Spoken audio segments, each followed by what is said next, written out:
Bengali man YouTube চ্যানেলে সকলকে স্বাগত।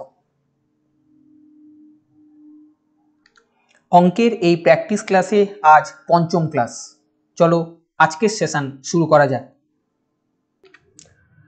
13টি সংখ্যার গড় 63, প্রথম 7টি সংখ্যার গড় 61 এবং শেষ 7টি সংখ্যার গড় 67। সপ্তম সংখ্যাটি বাদ দিলে বাকি 12টি সংখ্যার গড় কত হবে?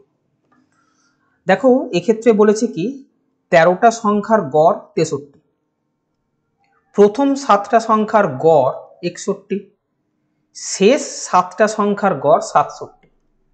বলেছে যদি সপ্তম সংখ্যাটাকে বাদ দাও, আমাকে তাহলে সপ্তম সংখ্যাটাকে বার করতে হবে। আমি সপ্তম সংখ্যা বা সেভেন্থ নাম্বারটাকে কি করে বার করব, সেটা কিভাবে বেরোবে খেয়াল করো। এখানে মোট যে 13টা সংখ্যা আছে তাদের গড় হচ্ছে 63, প্রথম 7টা সংখ্যার গড় 61। আমি সবসময় এই যে গড়টা আছে টোটাল সংখ্যাগুলোর যে গড় তার সঙ্গে এইগুলোকে কম্পেয়ার করব, মানে এই সংখ্যাগুলো এটার থেকে বেশি না কম সেটাকে আমি প্রথমে বিবেচনার মধ্যে নিয়ে আসব।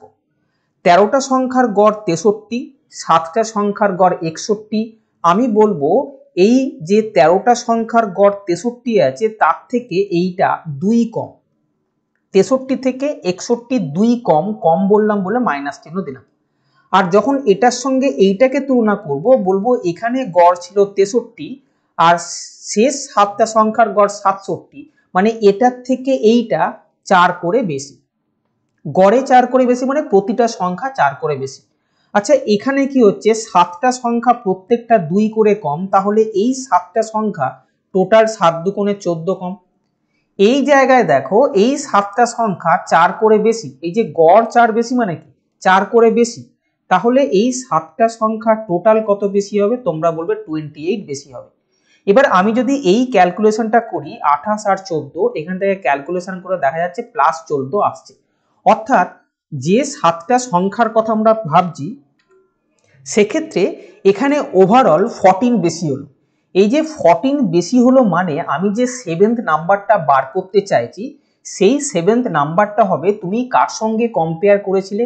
এই যে 13টা সংখ্যার গড় 63 এটার সঙ্গে কম্পেয়ার করেছিলে, তাই ওই সংখ্যাটাকে লিখবে। বোঝা গেছে? আর এখানে কতটা বেশি আসছে বা কম আসছে সেটা এখানে বসিয়ে দেবে, এটাই হবে সেভেন্থ নাম্বারটা। আবার বলছি সেভেন্থ নাম্বার কি হবে? এই ক্যালকুলেশন করার পর ওভারঅল যে গড় ছিল যার সঙ্গে এই দুটোকে কম্পেয়ার করেছিলে সেই সংখ্যাটা লিখবে। প্লাস বা মাইনাস ডিপেন্ড করছে এখানে কি চিহ্ন আছে। যদি +14 থাকে +14 লিখবো, -14 থাকলে -14 লিখবো। এইটা ক্যালকুলেশন করলে সেভেন্থ নাম্বারটা পাওয়া যাবে। আমি ক্যালকুলেশন করছি না, কিন্তু যদি প্রশ্নে চাইতো যে সপ্তম সংখ্যাটা কত, তোমরা এইটা প্লাস এটা করে সপ্তম সংখ্যা বলতে পারতে। এক্ষেত্রে বলেছে যে সপ্তম সংখ্যাটাকে বাদ দিয়ে দিচ্ছ, মানে 63 + 14 এটাকে বাদ দিয়ে দিচ্ছ। খেয়াল রেখো এখানে 63 ছিল গড়, তার মানে এটা ছিল গড়, আর এখানে 14 ছিল ওভারঅল নাম্বার। ওভারঅল কত বৃদ্ধি পাচ্ছে বা কমছে এটা একটু খেয়াল রাখতে হবে। 63 গড় ছিল আর ওভারঅল কত বৃদ্ধি পেয়েছে বা কমেছে সেটা কিন্তু এখানে ছিল। এবারে সেভেন্থ নাম্বার যখন বাদ দিয়ে দেবো, তার মানে 13টা সংখ্যা থেকে একটা সংখ্যা বাদ চলে গেল, তাহলে বাকি থাকবে 12টা সংখ্যা। বলেছে এই 12টা সংখ্যার গড় কত। দেখো 13টা সংখ্যার গড় থেকে একটা সংখ্যা যার গড় 63 যদি বাদ দিয়ে দিই, তাহলে এই 12টা সংখ্যার গড়ও কিন্তু 63 হবে। ভালো করে বোঝো, 13টা সংখ্যার গড় ছিল 63। আমি বললাম একটা সংখ্যা যার মান হচ্ছে 63 যদি বাদ দিয়ে দাও, তাহলে বাদ বাকি 12টা সংখ্যার গড়ও 63 হবে। তার কারণ 63 ছিল, 63 বাদ গেছে, মানে প্রত্যেকের যা ভাগে পড়ছে যেটাকে আমরা অ্যাভারেজ বলি সেটা বাদ চলে গেলে বাকি 12টার গড় 63 হবে। এখানেও তাই করেছি, 13টা সংখ্যার গড় 63, একটা সংখ্যা বাদ চলে যাচ্ছে যার মান 63 ছিল, সেটাকে বাদ দিলে 12টা সংখ্যার গড় 63 হতো। কিন্তু এখানে ওভারঅল 14ও কিন্তু বাদ গেছিল। বোঝা গেছে? ওভারঅল 14ও এখানে ছিল। খেয়াল রাখো সেভেন্থ নাম্বারটা মানে হচ্ছে টোটাল গড়ের সঙ্গে আরো 14 বা 14 নম্বর নিয়ে চলে যাচ্ছে। যাই নিয়ে চলে যাচ্ছে আমি এখানে মাইনাস দেবো 12 নম্বর সংখ্যাটাকে দেওয়ার জন্য। কেন? সেভেন্থ নাম্বার যে যাচ্ছে সে শুধু গড় নিয়ে যাচ্ছে না, উল্টে এই এক্সট্রা 14 নাম্বারও নিয়ে চলে যাচ্ছে। এই এক্সট্রা 14 নাম্বার যে নিয়ে চলে যাচ্ছে, এই 14 নাম্বারটা কোত্থেকে আসবে? আমি বলবো বাকি যে 12 জন আছে তারা এই 14 নাম্বারটাকে ভাগ করে দেবে। অর্থাৎ ওভারঅল 14 ছিল, এই 14টা 12 জন মিলে ভাগ করে প্রত্যেকের ভাগে এই পার্টটা পড়বে এবং প্রত্যেকের গড় যে 63 ছিল তার থেকে এইটা কম হবে। বোঝা গেছে? 7th নাম্বার যা ছিল সেটা আমি কি করছি, গড় 63 চলে গেলে 63 থাকবে, এক্সট্রা 14 নিয়ে চলে যাচ্ছে বলে আমি এখানে কিন্তু 14টা মাইনাস করেছি। অর্থাৎ এখানে যদি প্লাস থাকে আমি মাইনাস করব, মাইনাস থাকলে এখানে প্লাস করব। বোঝা গেছে? 63, 14কে 12 দিয়ে ভাগ করো, 12 একে 12, 2 6 12 72, 12 কে 12 হলো 2.0, 12 কে 12 আর 6 12 72, 1.16 মাইনাস করো আসবে 61.84। ঠিক করেছি, 61.84, অর্থাৎ উত্তর হবে অপশন নাম্বার 2। এটা অ্যাপ্রক্সিমেট আছে, দেখতে পাচ্ছ প্রায় কাছাকাছি আছে, তাই এই ফিগারটাই কিন্তু উত্তর বলতে হবে। স্থির জলে কোনো নৌকার বেগ 6 কিমি পার ঘন্টা, অনুকূলে কোনো একটি নির্দিষ্ট দূরত্ব যেতে যা সময় লাগে প্রতিকূলে যেতে তার থেকে 3 ঘন্টা সময় বেশি লাগে। যদি স্রোতের বেগ 2 কিমি পার ঘন্টা হয় তবে স্রোতের অনুকূলে ও প্রতিকূলে নৌকাটি মোট কত কিলোমিটার দূরত্ব গেছিল? মনে করো এখান থেকে এই পর্যন্ত গেছে, যার ডিস্টেন্স হচ্ছে x কিলোমিটার। তাহলে আমি যদি এদিকটা অনুকূল ধরি, প্রতিকূলে ফিরেছে, অনুকূলে x গেছে, প্রতিকূলেও তাহলে x ফিরবে, অর্থাৎ যাতায়াতে মোট 2x কিলোমিটার সে গেছে। বোঝা গেছে? যাতায়াতে মোট দূরত্ব 2x কিলোমিটার, সেটাই চেয়েছি যে নৌকাটি মোট কত কিলোমিটার দূরত্ব গেছিল অনুকূল আর প্রতিকূল মিশিয়ে। তাহলে আমাদের 2x এর ভ্যালু বার করতে হবে, যেটা আমাদের অ্যান্সার হবে। এটা প্রথম। এবারে দেখো একটা ডিস্টেন্স গেছে এবং সেই ডিস্টেন্সটাই এসছে। যখন আমি এখানে দেখতে পাচ্ছি যে নৌকার বেগ দেওয়া আছে এবং স্রোতের বেগও দেওয়া আছে, আমরা জানি যে যদি কোনো নৌকা স্রোতের দিকে যায় তাকে বলা হয় অনুকূল বেগ। যদি স্রোতের দিকে যায় তাহলে সেটাকে বলা হয় অনুকূল বেগ। অনুকূল বেগ মানে কি? অনুকূল বেগ মানে হচ্ছে নৌকার বেগের সঙ্গে স্রোতের বেগটাকে যোগ করলে তাকে অনুকূল বেগ বলা হয়। একই রকম ভাবে প্রতিকূল বেগ বলতে বোঝানো হয় নৌকার বেগ থেকে স্রোতের বেগটাকে মাইনাস করতে হবে। অর্থাৎ প্রতিকূল বেগ হচ্ছে 4 কিমি পার ঘন্টা। এবার যখন অনুকূলে যাচ্ছে আমরা কি জানি, distance is equal to speed into time. Time মানে কি হবে, ডিস্টেন্সকে স্পিড দিয়ে ভাগ করব। আমি এখানে বার করার চেষ্টা করছি যে অনুকূলে যখন গেল 8 কিলোমিটার পার ঘন্টা গতিবেগে তখন কত টাইম লেগেছে। অনুকূলে যখন গেছে তখন ডিস্টেন্স গেছে x, ডিস্টেন্সের জায়গায় x বসালাম। স্পিড কত? স্পিড হচ্ছে 8 কিলোমিটার করে যাচ্ছে প্রতি ঘন্টায়, তাহলে টাইম লাগলো x/8, এটা হচ্ছে অনুকূল টাইম। প্রতিকূলে কত টাইম লাগবে? একই রকম, প্রতিকূলেও একই রকম ডিস্টেন্স গেছে x, স্পিড কত? প্রতিকূল স্পিড হচ্ছে 4 কিমি পার ঘন্টা, তাহলে প্রতিকূলের টাইম লেগেছে x/4 ঘন্টা। যেহেতু প্রতিকূলের টাইমটা বেশি লাগে অনুকূলের তুলনায়, তাই সেই ফিগারটাকে আমি প্রথমে বসালাম। তাহলে প্রতিকূলে এই টাইম গেছে, অনুকূলে এই টাইম গেছে, দুটো টাইমের পার্থক্য প্রশ্নে দিয়েছে 3 ঘন্টা। দেখতে পাচ্ছ? এটাকে জাস্ট সমাধান করো।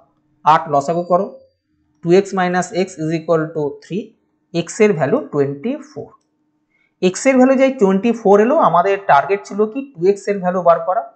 2 × x এর ভ্যালু 24, অর্থাৎ 48 কিলোমিটার সে যাতায়াত করেছে, যেটা অপশন নাম্বার 3-তে আছে। দুটি সংখ্যার গসাগু ও লসাগু যথাক্রমে 12 এবং 72। যদি একটি সংখ্যা 24 হয় তবে সংখ্যা দুটির পার্থক্য কত? আমরা কি জানি, দুটো সংখ্যার গসাগু ইন্টু লসাগু সমান সংখ্যা দুটোর গুণফল। এটা জানি আমরা। তা গসাগু দেওয়া আছে 12, লসাগু দেওয়া আছে 72। একটা সংখ্যা 24 দিয়েছে, আমি আর একটা সংখ্যাকে x মনে করলাম। যদি এটা কাটি তাহলে অপর সংখ্যাটা হচ্ছে 3 × 36। তাহলে দুটো সংখ্যা আমি একটা বার করলাম আর ওরা একটা সংখ্যা দিয়েছে 24। বলেছে সংখ্যা দুটোর পার্থক্য কত। একটা সংখ্যা বার করলাম 36, ওরা দিয়েছে 24, এদের পার্থক্য হচ্ছে 12, যেটা অপশন নাম্বার 1-তে আছে। এক ব্যক্তি 1000 টাকায় কিছু লেবু কিনে 2/3 অংশ 15% লাভে এবং বাকি অংশ 10% লাভে বিক্রি করেন, সর্বসাকুল্যে তার কত লাভ হয়? দেখো 2/3 অংশ লেবু বলতে কি বোঝানো হয়, তার কাছে যদি 3 পিস লেবু থাকে সে 2 পিস লেবু 15% লাভে বিক্রি করেছে। 3 পিসের মধ্যে 2 পিস এদিকে বিক্রি করলে বাকি থাকবে 1 পিস, তবেই 2 আর 1 3 পিস হবে। এই বাকি লেবুটা সে 10% লাভেতে বিক্রি করেছে। বোঝা গেছে? সর্বসাকুল্যে অর্থাৎ ওভারঅল তার কত লাভ হয়েছে। সর্বসাকুল্যে বা ওভারঅল বলতে আমরা অ্যাভারেজ লাভ বুঝি, সেটাকে আমি ধরে নিচ্ছি x%। স্ট্রাকচার দেখে বুঝতে পারছো যে এটা অ্যালিগেশন মেথড। এই দুটো সংখ্যাকে 15 আর 10 এর মধ্যে তোমার কোনটাকে বড় মনে হচ্ছে? অবশ্যই তোমরা বলবে 15 হচ্ছে বড়, 10 হচ্ছে ছোট। অ্যালিগেশন প্রসেস বলে বড় আর ছোটর মাঝখানের একটা সংখ্যা হবে যাকে আমি বলবো মেজো সংখ্যা। অর্থাৎ 15 আর 10 এর মাঝখানে একটা সংখ্যা, সেটা আমাদের উত্তর হবে। বোঝা গেছে? এবারে অ্যালিগেশনের সিস্টেম সবসময় বড় থেকে যে দুটোর মধ্যে তুলনা করছো, বড় থেকে তাদের মধ্যে বড় থেকে ছোটটা মাইনাস হয়। এদের মধ্যে যখন কম্পেয়ার করছি, এটা বড় এর থেকে এটা ছোট, তাই বড় থেকে ছোটটা মাইনাস করে আমি এখানে লিখলাম। যখন এই দুটোকে কম্পেয়ার করব তখন এদের মধ্যে বড় হচ্ছে এ, কেন ছোট আর মেজোর মধ্যে মেজো বড়, তাই এইটা থেকে এইটাকে আমি মাইনাস করব। তাহলে এই যে মাঝখানে যে রেশিওটা পাওয়া যায়, সেই রেশিওটা সবসময় হয় এই ফিগারগুলোর রেশিও। অ্যালিগেশন চ্যাপ্টারটা যে অঙ্কগুলো করিয়েছি দেখো, যেহেতু প্র্যাকটিস সেট এখানে আর ডিটেলসে যাব না। এই যে রেশিওটা বেরোবে সবসময় এই যে সংখ্যাগুলো ছিল তাদের রেশিওর সঙ্গে সমান হবে। অর্থাৎ x-10 বাই 15 - x, এই রেশিওটাই হচ্ছে 2:1, অর্থাৎ যে অনুপাতে তিনি লেবুগুলোকে বিক্রি করেছেন। এবার জাস্ট এটাকে ক্যালকুলেশন করো। x-10 = 30 - 2x, 2x টা এদিকে নিয়ে এসো 3x, 10টা এদিকে নিয়ে গেলে 40, তাহলে x এর ভ্যালু হবে 40/3, অর্থাৎ 13.33। আমাদের ওভারঅল পার্সেন্টেজ কত লাভ হয়েছিল সেটা চেয়েছিল, এখান থেকে বার করলাম, সেটা 13.33%, যেটা অপশন নাম্বার 4-তে আছে। যদি 9 অঙ্কের একটি সংখ্যা 88 দ্বারা বিভাজ্য হয় তবে y এর সর্বনিম্ন মানের জন্য 4x - y এর মান নির্ণয় করো।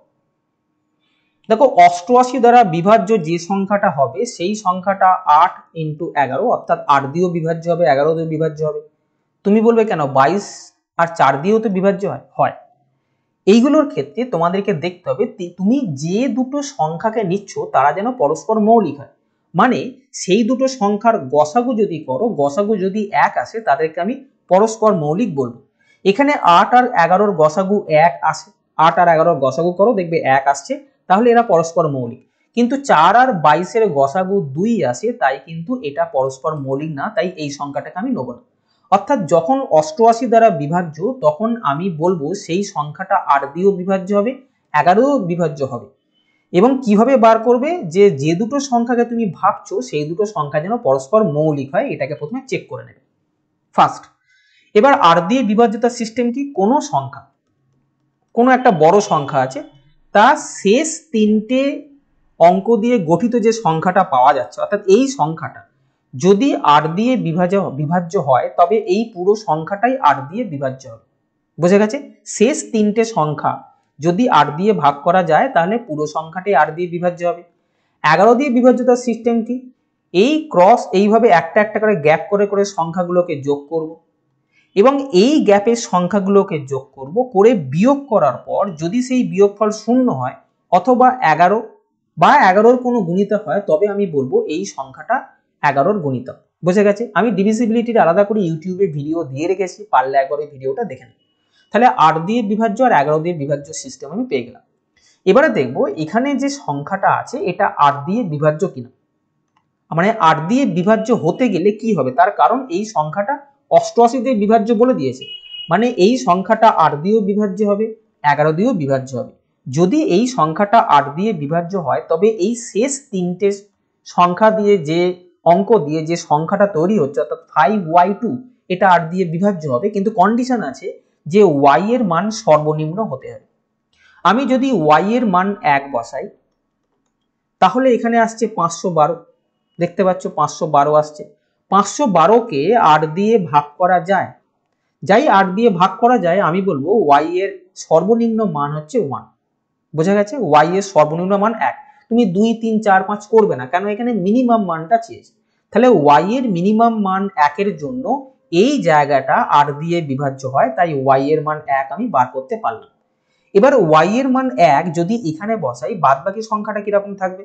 তোমরা বলবে 32 ছিল, এক্স ছিল 4115, ওয়াই ছিল, ওয়াই এর মানটা আমি 1 বার করেছি আর 2 ছিল। আমি 8 দিয়ে ডিভিজিবিলিটি চেক করেছি, এবার 11 দিয়ে ডিভিজিবিলিটি চেক করব। 11 দিয়ে ডিভিজিবিলিটি সিস্টেম কি? এই একটা করে লাফিয়ে লাফিয়ে যাব আর যোগ করব। তাহলে কি করলাম, 2 আর 5 এ 7, 7 আর 1 এ 8, 8 plus x, 8 plus x plus 3 অর্থাৎ 11 প্লাস এক্স। বোঝা গেছে? আর এইভাবে লাফাবো, 2 আর 4 এ 6, 6 আর 1 এ 7, 7 আর 1 এ 8। এই যে যোগগুলো করলাম এদেরকে বিয়োগ করলে বিয়োগফল 0 হবে অথবা 11 কোনো গুণিতক হবে, তবেই আমি বলবো যে এই পুরো সংখ্যাটা 11 দিয়ে বিভাজ্য। তা এটাকে ক্যালকুলেশন করলে 11 থেকে 8 বাদ দিলে 3 হয়, 3 প্লাস এক্স। 3 প্লাস এক্স এর মান হয় 0 হবে অথবা 11 হবে। আমি যদি 0 বসাই তাহলে এক্স এর মান আসছে -3। নেগেটিভ মান আমাদের নেওয়া যাবে না, তার কারণ এক্স একটা ডিজিট এবং এটা সবসময় পজিটিভে বার করতে হবে, তাই এক্স এর মান -3 আমি নেবো না। আমি 0টা তার মানে বাদ চলে গেল। এবার বলবো তাহলে এই দুটোর মান তাহলে 11 হবে। কেন আমাকে ট্রাই করতে হতো, নয় 0 হবে নয় 11 হবে। 0 যাই ধরলাম, মাইনাসে আসছে ফিগারটা, তাই আমি এটা নেবো না। এখানে যদি আমি বার করি তাহলে এক্স এর মান আসবে 8। বোঝা গেছে? এক্স এর মান কিন্তু আমি 8 পেয়েছি। প্রশ্ন বলেছে 4x মাইনাস ওয়াই এর মান কত। 4 ইন্টু এক্স এর মান 8 বেরিয়েছে, ওয়াই এর মান 1 বেরিয়েছে। 4 আসতে 32 থেকে 1 বাদ দিলে 31 এই প্রশ্নের উত্তর, যেটা অপশন নাম্বার 1 আছে। নিম্নে কোনটি পূর্ণবর্গ সংখ্যা নয়? দেখো এর ডিটেলস একটা ভিডিও আমি আমার A to Z অফ এরিথমেটিকে করিয়ে রেখেছি, এই কোর্সটার মধ্যেই আছে। অনেক বড় জিনিসটা আছে, আমি সেখান থেকে যেটা এইটুকু এর জন্য লাগবে সেটা শুধু বলি যে পূর্ণবর্গ সংখ্যা যদি হতে হয়,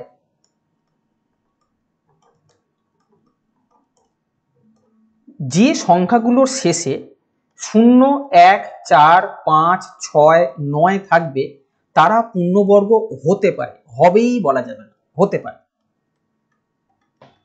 যেমন 144, এ তো 12 স্কোয়ার। তুমি বলবে শেষে 4 আছে তার মানে এটা পূর্ণবর্গ, কিন্তু আমি যদি 134 করে দিই, 4 এর বদলে 3, তুমি কি বলবে 134 পূর্ণবর্গ? নিশ্চয়ই না।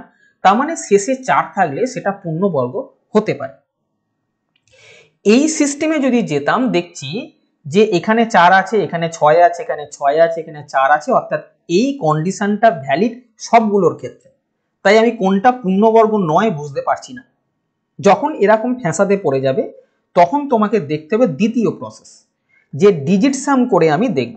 ডিজিট সাম কি জিনিস আমি বলছি, যদি ডিজিট সাম 0, 1, 4, 7 হয় তবে কিন্তু পূর্ণবর্গ হবে। ডিজিট সাম 0, 1, 4, 7 যদি হয় তবে কিন্তু পূর্ণবর্গ সংখ্যা হবে। বোঝা গেছে? এবার ডিজিট সাম কিরকম, যেমন আমি যদি বলি 1, 2, 3, 4 এদের ডিজিট সাম কত, তোমরা জাস্ট যোগ করবে। 4 আর 3 7 আর 2 9 আর 2 11 বেরোচ্ছে। এদেরকে আবার যোগ করবে, 1 1 2, অর্থাৎ সিঙ্গেল ডিজিট যতক্ষণ না আসছে তোমাকে যোগ করতে হবে। যোগ করে করে যখনই সিঙ্গেল ডিজিট আসবে আমি বলবো এই সংখ্যাটার ডিজিট সাম হচ্ছে 2। বোঝা গেছে? যেমন এটার ক্ষেত্রে আমি যদি ডিজিট সাম করি, 7 আর 6 13, 13 প্লাস 0 13, 13 3 16, 16 8 24, 4 28 আসছে। 2 অঙ্কের আছে, এটাকে আবার যোগ করো, 8 আর 2 10 আসছে। 2 অঙ্কের আসছে, 1 প্লাস 0 1 বার করো। বোঝা গেছে? তার মানে এই সংখ্যাটার ডিজিট সাম 1 আসছে। আমি জানি ডিজিট সাম যদি 1 থাকে তবে এটা পূর্ণবর্গ সংখ্যা। তাহলে এটা আমাদের উত্তর না, আমাদের বার করতে হবে পূর্ণবর্গ সংখ্যা নয় কোনটা। এটা পূর্ণবর্গ সংখ্যা হতে পারে। এবার এক্ষেত্রে ডিজিট সাম করো, 7 আর 4 11, 11 9 20 আর 9 29, 5 34, 6 40, 4 আর 0 যোগ করলে কত আসবে? 4। দেখো এই 4ও আসছে, তার মানে এটাও পূর্ণবর্গ সংখ্যা হতে পারে। 7 আর 6 13 আর 7 20, 3 23, 7 30, 6 36, 6 আর 3 9, এখানে 9 আসছে। এবার 9 যখন আসবে আমরা 9 এর ভ্যালুটাকে 0 মনে করব। 9 এর ভ্যালুটা 0 মনে করে এখানে আমি বলবো এর ডিজিট সাম হবে 0। খেয়াল রেখো এটা, বুঝে যাচ্ছে? এবারে এটা দেখো, 7 আর 3 10, 5 15 আর 3 18 আর 2 20 আর 4 24, এইগুলোকে যোগ করলে 4 আর 2 6 আসে। দেখো 6 কিন্তু এদের মধ্যে নেই, যেহেতু 6 এদের মধ্যে নেই তাই এটা পূর্ণবর্গ সংখ্যা নয়, তাই এটা আমাদের অ্যান্সার হবে। এখানে 9টা যদি কনফিউশন থাকে, আমি দেখো এই জায়গায় এখানে দুটো 9 ছিল, আমি 9-এর ভ্যালুটাকে যদি 0 মনে করতাম, অর্থাৎ 9 যদি কেটে দাও, এখানে কত এসেছিল 4, খেয়াল রাখো, আমি 9 কেটে দিলাম, মানে 0 বলে আমি 9 কেটে দিলাম। বাদ বাকি সংখ্যাগুলো কত আসছে, 7 আর 4 11 আর 5 16 আর 6 22। দেখো 22কে যোগ করলে 2 + 2 4 আসতো। তাই এই জায়গায় যখনই কোশ্চেনে 9 থাকবে, তুমি 9টাকে কেটে দেবে অ্যাজ ইফ ওটা 0। তাই এখানে যখন 9 এসছে, আমি ওটাকে 0 বলে ট্রিট করব। 9 আসা মানে 9টাকে কেটে দিয়ে আমি বলবো এটা মানে হচ্ছে 0। বোঝা গেছে? কিছুক্ষণ আগেই আমি যে কথাটা বলছিলাম যে A to Z of arithmetic আমার একটা কোর্স আছে, ম্যাথমেটিক্সের বাংলা ভাষায় লেখা একটা কোর্স, ভিডিও কোর্স, এবং সম্পূর্ণ বাংলায় লেটেস্ট প্যাটার্নের ওপর বেস করে এই কোর্সটাকে তৈরি করা হয়েছে। এই কোর্সটা 1 বছরের ভ্যালিডিটি আছে এবং প্রতিদিন 1 টাকা করে কোর্সের প্রাইস রাখা হয়েছে। যে কোনো পরীক্ষা যেখানে এরিথমেটিক একটা তোমাদের সাবজেক্ট থাকছে, তুমি পিএসসি পরীক্ষা দাও, ডাব্লিউবিপি দাও, রেল দাও, ফুড এসআই দাও, এমটিএস দাও, মিসলেনিয়াস ক্লার্কশিপ যা বলো, পিএসসি যাবতীয় পরীক্ষা যেখানে এরিথমেটিক আছে, সেই সবগুলোর জন্যই কিন্তু এই কোর্সটাকে ডিজাইন করা হয়েছে। এটা একদম বেসিক থেকে স্টার্ট করে অ্যাডভান্স লেভেল পর্যন্ত এরিথমেটিক করানো আছে, এবং এই কোর্সটা যদি তুমি করো, অন্য কোনো প্রশ্নে তোমাদের সমস্যা হবে না, এইটুকুনি বলতে পারি। এছাড়াও যারা জিকে বা জেনারেল স্টাডিজ বহুদিন থেকে পড়ছো, বাংলায় জেনারেল স্টাডিজের টেস্ট সিরিজ খুঁজছো, অর্থাৎ তুমি টেস্ট দেবে, তাদের জন্য এই একটা কোর্স নিয়ে আসা হয়েছে, যেটা জেনারেল স্টাডিজ বাংলা ভাষায় একটা কোর্স। প্রত্যেকটা সেট 40টা করে, যেরকম পিএসসি ক্লার্কশিপে থাকার কথা, পিএসসি ক্লার্কশিপকে টার্গেট করেই কিন্তু এটাকে নেওয়া হয়েছে। প্রতিটা সেটে 40টা করে কোশ্চেন থাকবে, 100টা সেট দেওয়া হবে 6 মাসের মধ্যে। 40 × 100 4000টা কিন্তু কমনযোগ্য প্রশ্নোত্তর এখানে দেওয়া হবে। প্রতি সপ্তাহে 4 থেকে 5টা করে সেট দেওয়া হচ্ছে। যে সেটগুলো দেওয়া হচ্ছে তাদের উপর প্রতি সপ্তাহে একটা করে লাইভ টেস্ট থাকবে। প্রতি মাসে আবার 100 নম্বরের একটা করে লাইভ টেস্ট থাকবে। এই টেস্ট সিরিজটা ভ্যালিডিটি 6 মাস। আবার বলছি, যারা জেনারেল স্টাডিজ বহুদিন পড়ে আসছো, নিজেদেরকে একটু ঝালিয়ে নিতে চাইছো, তাদের জন্য এই টেস্ট সিরিজটা। এবং এই টেস্ট সিরিজের ক্ষেত্রে বেশ কিছু অ্যাডিশনাল পয়েন্ট বা এক্সট্রা পয়েন্টও দেওয়া আছে, যেগুলো তোমাদের অন্যান্য চাকরির পরীক্ষায় কিন্তু কাজে লাগবে। তাই যদি ইন্টারেস্টেড থাকো, এই টেস্ট সিরিজটা নিজের নাম নথিভুক্ত করতে পারো। এই দুটো কোর্সই অ্যাপের মধ্যে দেওয়া হয়েছে। আমার অ্যাপটার নাম হচ্ছে বেঙ্গলি ম্যান। গুগল প্লে স্টোরে গিয়ে বেঙ্গলি ম্যান লেখো, অ্যাপটাকে পাবে। অ্যাপটা ডাউনলোড করলে এই দুটো কোর্স পেয়ে যাবে। একটি অংশীদারি কারবারে পি মোট মূলধনের 1/6 অংশ 1/6 অংশ সময়ের জন্য, কিউ 1/3 অংশ সময়ের মোট মূলধনের 1/3 অংশ বিনিয়োগ করে এবং আর পুরো সময়ের জন্য বাকি মূলধন বিনিয়োগ করে। যদি বছরের শেষে 23,000 টাকা লাভ হয়, তবে কিউ এর লভ্যাংশ কত? দেখো, ইনভেস্টমেন্টের যখন প্রশ্ন আসছে, পি কিউ আর এর ইনভেস্টমেন্টের প্রশ্ন আসছে, সেটা কি করে করেছে? পি মোট মূলধনের 1/6 অংশ, আমি এখানে ইনভেস্টমেন্টে 1/6 অংশ লিখছি। 1/6 অংশ টাইমের জন্য, টাইমটাকেও 1/6 লিখলাম। কিউ 1/3 অংশ সময়ের জন্য, অর্থাৎ টাইমের কাছে 1/3 লিখলাম, এবং মোট মূলধনের 1/3, তাই মূলধনের শেষে 1/3 লিখলাম। আর পুরো সময়ের জন্য, পুরো সময় মানে 1, যেহেতু গুলো ভগ্নাংশ আছে, পুরো সময় বলতে 1 বুঝবো। আর পুরো সময়ের জন্য বাকি মূলধন বিনিয়োগ করে, আমি এখানে বাকি কথাটা লিখছি। বোঝা গেছে? তাহলে এই জায়গায় PQR এর ক্ষেত্রে ইনভেস্টমেন্ট আর টাইমটা কি আসবে আমি এখানে বসাবো। যেহেতু এগুলো ভগ্নাংশ আছে, ভগ্নাংশ থেকে গোটা ফিগারে আমি এখানে বসাবো। প্রথমে ইনভেস্টমেন্টের কেস যদি করি, এই যে 3 আর 6 নিচে আছে, এদের লসাগু বার করো। 3 আর 6 লসাগু হচ্ছে 6, এটাকে মাথায় রাখো। 6 মনে করো মোট ইনভেস্টমেন্ট, 6 এর 1/6, 6 এর 1/6 মানে 6 গুণিতক 1/6, অর্থাৎ 1 পি ইনভেস্ট করলো, সেটা এখানে লিখে দিলাম। কিউ কত ইনভেস্ট করবে? মোট ইনভেস্টমেন্ট 6, তার 1/3 কিউ ইনভেস্ট করেছে, তাহলে কিউ ইনভেস্ট করবে 2। তাহলে পি আর কিউ মিলে 2 আর 1 3 ইনভেস্ট করলো। মোট 6 ইনভেস্টের মধ্যে এরা যদি 3 ইনভেস্ট করে, বাকি ইনভেস্টমেন্ট 3 আর করবে। বুঝে গেছে? এবার টাইমের ক্ষেত্রে এসো। 6 3 এর লসাগু হচ্ছে 6, 6 এর 1/6 মানে 1, এখানে বসালাম। 6 এর 1/3 মানে 2, এখানে বসালাম। 6 এর 1 অংশ বা গোটা, তার মানে 6, এখানে বসালাম। বুঝে যাচ্ছে? জাস্ট লসাগু করো, সেটাকে মনে করো টোটাল টাইম। টোটাল টাইমের 1/6, টোটাল টাইমের 1/3, আর টোটাল টাইমের 1 অংশ বা পুরো অংশ মানে 6, এখানে বসালাম। তাহলে এইগুলো হচ্ছে ইনভেস্টমেন্টের রেশিও, এইগুলো হচ্ছে টাইমের রেশিও। আমরা প্রফিটের রেশিও বার করব। পার্টনারশিপের একটাই ফর্মুলা আছে, সেটা হচ্ছে profit is equal to investment into time. তাহলে ইনভেস্টমেন্টকে টাইম দিয়ে গুণ করলে 1 সেটা পাবো পি এর প্রফিট, এটা প্রফিট বার করছে। তেমন করে কিউ এর ক্ষেত্রে 2 দুগুণে 4 কিউ এর প্রফিট, এবং আর এর প্রফিট হচ্ছে 3 6 18। এইগুলো প্রফিটের ইনভেস্টমেন্ট রেশিও পেয়ে গেলাম। টোটাল প্রফিট কত তিনজনের? তোমরা বলবে 18 + 4 22, একে 23 হচ্ছে টোটাল প্রফিট, কিন্তু প্রশ্নে দেওয়া আছে টোটাল প্রফিট হচ্ছে 23,000 টাকা। আমি বলছি 23 ইউনিট, প্রশ্ন বলছে 23,000 টাকা। 1 ইউনিটের ভ্যালু হচ্ছে 1000 টাকা। একের ভ্যালু 1000 টাকা হলে কিউ এর লভ্যাংশ কত? কিউ এর লভ্যাংশ 4 ইউনিট, 4 এর ভ্যালু হবে 4000 টাকা। অর্থাৎ কিউ এর লভ্যাংশ 4000 টাকা, যেটা অপশন নাম্বার 4 তে আছে।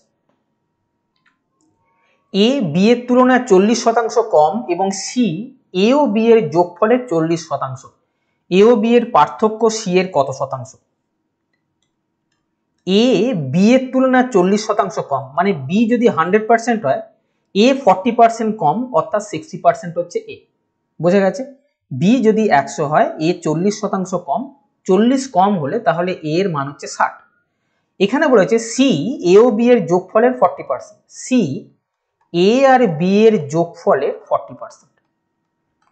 এ আর বি এর মান আমি পেয়েছি 60 আর 100, এদের যোগফল কত? 100 + 60 অর্থাৎ 160, তার 40%। তাহলে সি এর মান বেরোলো 64। এবারে বলেছে এ ও বি এর পার্থক্য সি এর কত শতাংশ? সি এর সঙ্গে তুলনা করেছে, সি এর কত শতাংশ এ আর বি এর পার্থক্য। শতাংশ চেয়েছে বলে পার্সেন্টেজ দিয়ে গুণ কর। এটা বোঝা গেল কি? সি এর কত শতাংশ চেয়েছে, যার সঙ্গে তুলনা করা হচ্ছে তাকে নিচে বসাবে, যেটা তুলনা করছে কোনটা এ ও বি এর পার্থক্য সেটা উপরে বসবে। এ মাইনাস বি কত হবে? এ মাইনাস বি হচ্ছে 100 থেকে 60 বাদ গেলে 40, সি এর ভ্যালু হচ্ছে 64 ইন্টু 100। বোঝা গেছে? 8 দিয়ে কাটো, 4 দিয়ে কাটো, 125কে 2 দিয়ে ভাগ করো, 62.5% অ্যান্সার আসবে, যেটা অপশন নাম্বার 3 তে আছে। একটি ট্যাঙ্ক একসঙ্গে 3টি পাইপ এক্স ওয়াই এবং জেড দ্বারা 6 ঘন্টায় ভরাট করা হয়। যদি জেড ওয়াই এর 3 গুণ দ্রুত হয় এবং ওয়াই এক্স এর দ্বিগুণ দ্রুত হয়, তবে কেবলমাত্র পাইপ এক্স এর ট্যাঙ্কটি ভর্তি করতে কত সময় লাগবে? জেড ওয়াই এর 3 গুণ দ্রুত, জেড ওয়াই এর 3 গুণ দ্রুত। ওয়াই যদি 1 কাজ করে প্রতি ঘন্টায়, জেড তাহলে 3 কাজ করবে। বুঝে গেছে? ওয়াই এক্স এর দ্বিগুণ, এক্স এর সঙ্গে তুলনা করা হয়েছে। এক্স যদি 1 হয়, ওয়াই তার দ্বিগুণ কাজ করে। এখানে ওয়াই 1 কাজ করছে, এখানে ওয়াই 2 কাজ করছে। একই ব্যক্তির এফিসিয়েন্সি বা দক্ষতা সবসময় একই হবে। তাই এখানে ওয়াই 2 আছে, আমিও এখানে ওয়াই এর মান 2 করার চেষ্টা করব। 2 করতে গেলে এটাকে 2 দিয়ে গুণ করতে হবে। যেহেতু এটা রেশিও, তাই এটাকে 2 দিয়ে গুণ করলে পুরো পার্টটাকেই 2 দিয়ে গুণ করে আমি লিখবো এটা হচ্ছে 3 2 6, এটা 2 1 কে 2। দেখো ওয়াই এর মান এখন 2, জেড এর মান এখন 6 এবং এক্স এর মান এখন 1। তাহলে আমি বলবো এক্স এর মান 1 বেরোলো, ওয়াই এর মান 2 বেরোলো এবং জেড এর মান 6 বেরোলো। এটা হচ্ছে দক্ষতার রেশিও। দক্ষতা মানে কি? প্রতি ঘন্টায় কে কতটুকু কাজ করতে পারে। বোঝা গেছে? এবারে দেখো এখানে বলেছে যে তারা 6 ঘন্টায় একসঙ্গে পাইপ দিয়ে একসঙ্গে ট্যাঙ্ক ভর্তি করছে। তা যদি এই 3টে পাইপকে একত্রে খোলা থাকে, এ প্রতি ঘন্টায় 1 ভর্তি করবে, এক্স প্রতি ঘন্টায় 1 ভর্তি করবে, ওয়াই প্রতি ঘন্টায় 2 ভর্তি করবে, জেড প্রতি ঘন্টায় 6 ভর্তি করবে। অর্থাৎ প্রতি ঘন্টায় 6 এর 2 8 আর 1 9 কিন্তু ভর্তি হবে। ওরা 6 ঘন্টায় ট্যাঙ্কটাকে ভর্তি করেছে। প্রতি ঘন্টায় যদি 9 করে ভর্তি করে, 6 ঘন্টায় 54 ইউনিট ভর্তি করবে। অর্থাৎ ট্যাঙ্কের ক্যাপাসিটি হচ্ছে 54 লিটার বা 54 ইউনিট। বোঝা গেছে? তার মানে ট্যাঙ্কে 54 লিটার জল ধরে, আমি মনে করে নিলাম। এবার এই ট্যাঙ্কটা, যে ট্যাঙ্কে 54 লিটার জল ধরে, সেই ট্যাঙ্কটাকে এক্স ভর্তি করবে।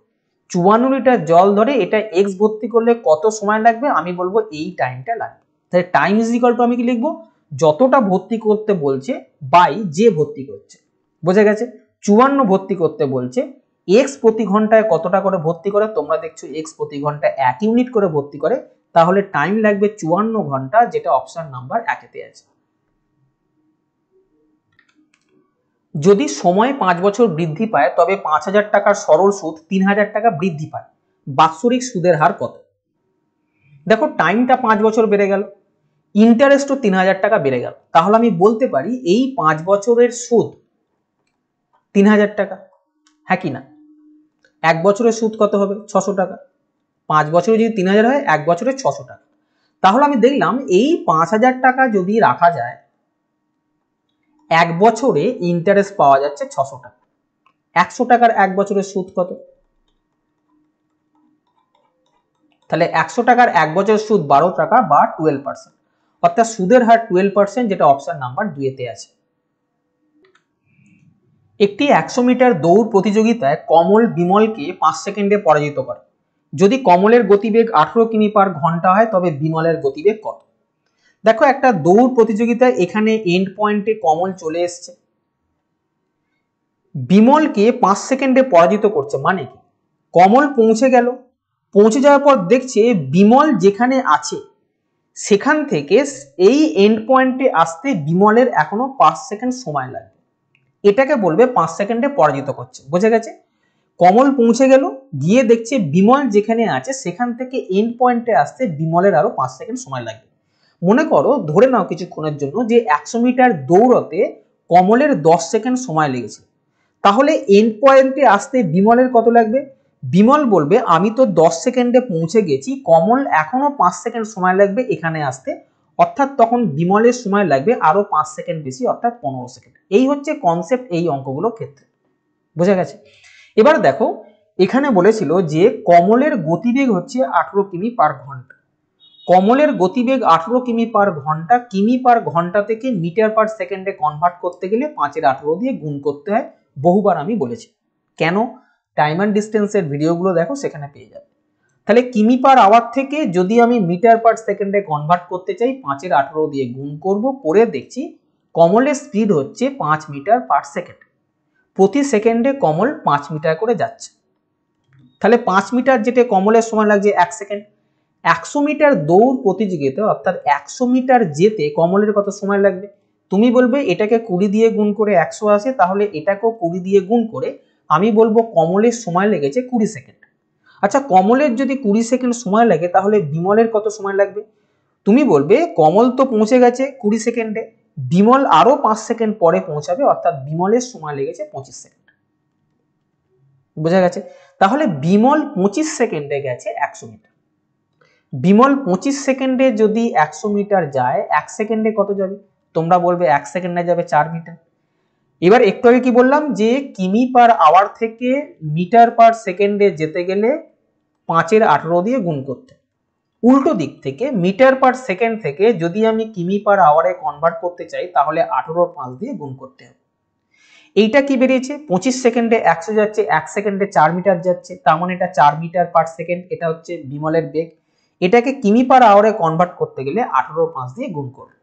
18-র 5 দিয়ে গুণ করলে এটা কত আসবে? 4-18 72-কে 5 দিয়ে ভাগ হবে, 72-কে 5 দিয়ে ভাগ করলে 14.4 কিমি পার ঘন্টা আসছে, যেটা অপশন নাম্বার 3-তে আছে। 25 জন লোক কোনো কাজ 60 দিনে শেষ করতে পারে। তারা কাজটি শুরু করলো এবং x দিন পর 10 জন লোক কাজটি ছেড়ে চলে গেল। যদি সম্পূর্ণ কাজটি 80 দিনে শেষ হয় তবে x এর মান নির্ণয় করো। দেখো, টোটাল ওয়ার্ক যেটা হবে সেটা হচ্ছে লোক সংখ্যার সঙ্গে দিন সংখ্যা গুণ করবে, টোটাল ওয়ার্ক বেরিয়ে যায়। এখানে 25 জন লোক 60 দিনে একটা কাজ শেষ করতে পারে, তাহলে টোটাল ওয়ার্কটাকে আমি বলবো 25 × 60। লোক সংখ্যার সঙ্গে দিন সংখ্যা গুণ করলে টোটাল ওয়ার্ক বেরোবে। এই কাজটাই কিন্তু করতে হবে। তারা কাজ শুরু করলো এই জায়গায়, এক্স দিন পর, অর্থাৎ এক্স দিন পর 10 জন চলে যাচ্ছে। আচ্ছা, তারা যদি কাজ শুরু করে তাহলে 25 জন লোক এক্স দিন কাজ করেছিল, তারপরে এক্স দিন পরে 10 জন লোক ছেড়ে চলে গেল, তাহলে 25 জন লোক ছিল, 10 জন যদি ছেড়ে চলে যায় এখন লোক সংখ্যা 15। টোটাল কাজটা 80 দিনে হয়েছে, তার মধ্যে এখানে এক্স দিন কাজ হয়ে গেছে, তার মানে বাকি এইখানে 80 - এক্স দিনের জন্য কাজ থাকছে। বোঝা গেছে? প্রথমে 25 জন শুরু করেছে, এক্স দিন কাজ করেছে, তারপর 10 জন চলে যাচ্ছে, তাহলে 15 জন বাকি থাকলো। এক্স দিন পর দিন কত বাকি থাকবে?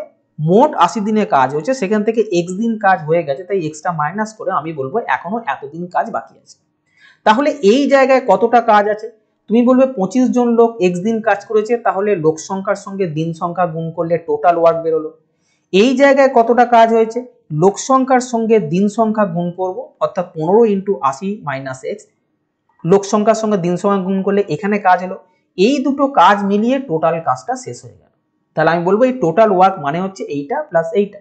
জাস্ট এটাকে সমাধান করব। এবার দেখো এখানে 15, 25, 25 আছে, অর্থাৎ 5-এর গুণিতক আছে, 5 দিয়ে প্রথমে এগুলো কেটে নাও।